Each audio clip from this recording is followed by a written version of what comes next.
move from thinking in a rigid way to thinking and being flexible, soft, and allowing. From rigidity to softness. What a wonderful transformation that is.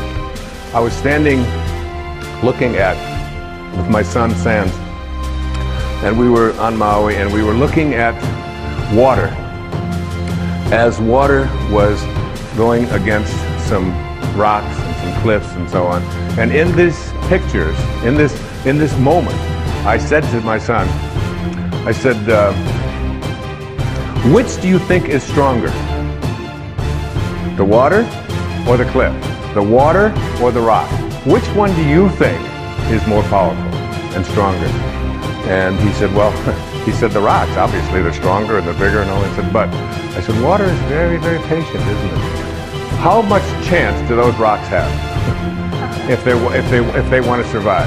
I mean, what chance do they have? That would, and Lao Tzu is speaking to us about understanding our nature by examining how nature works and then making it apply to our thoughts, so that a soft thought, a thought that isn't a rigid thought, a thought that doesn't say you have to be this way or you have to be that way, a thought that is not stiff, a thought that water, there are so many references to water and what we can learn from water. You're 75% water. The planet is 75% water. We are water. The rest of us is just muscled water. It's all water. And water is soft. Water can enter anywhere. You get into a conflict with somebody else and you picture yourself as water. You can enter with water in any place that there's an opening. If you can visualize yourself as a being who moves into the space of water, if you can see yourself that way, you can just enter into those places and the people that you love and your children and your spouse and anyone at all and enter there softly. Here's verse 8.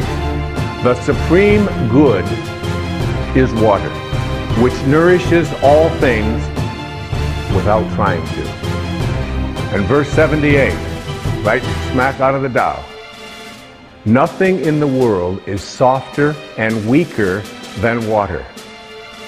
But for attacking the hard, the unyielding, nothing can surpass it. There is nothing like it. Here it is.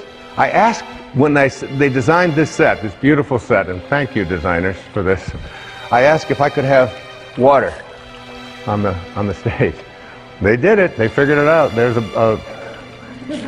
Now, I'm going to try to get some of this water, okay? So you get down here and you I'm going to just scoop this up. And okay, now tighter you hold it, the less chance you have of doing anything with it, isn't it? How can I experience water? The way to experience water is to just get soft, just get unbending. And there it is. That's what water is. The minute I grasp it, the minute I try, and Lao Tzu is saying the same thing is true in everything in your life.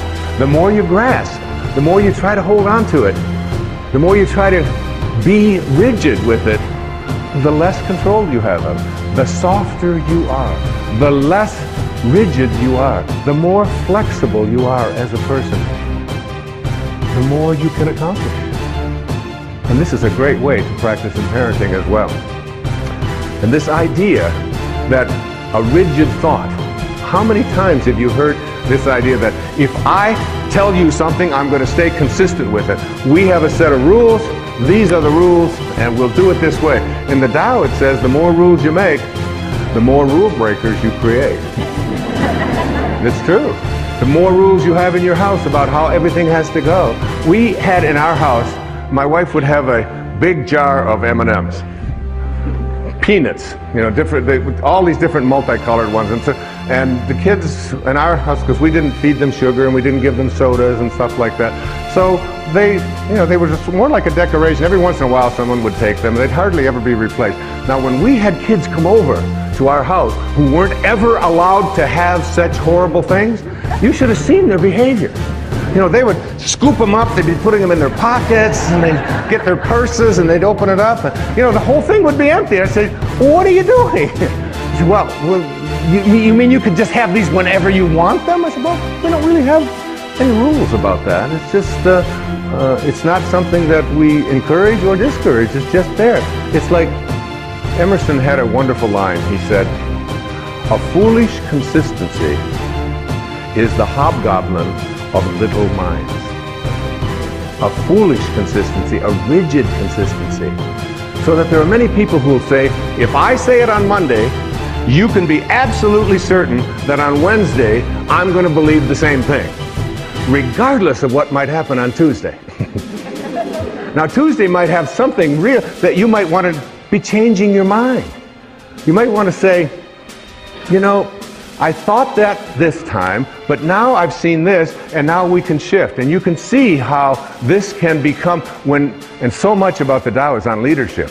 Leadership in the family, leadership in the community, leadership geopolitically. Less rigidity, more openness, more willingness to listen and say, I changed my mind. Because a foolish consistency is the hobgoblin of little minds. And what I believed on Wednesday has changed because of what happened on Tuesday.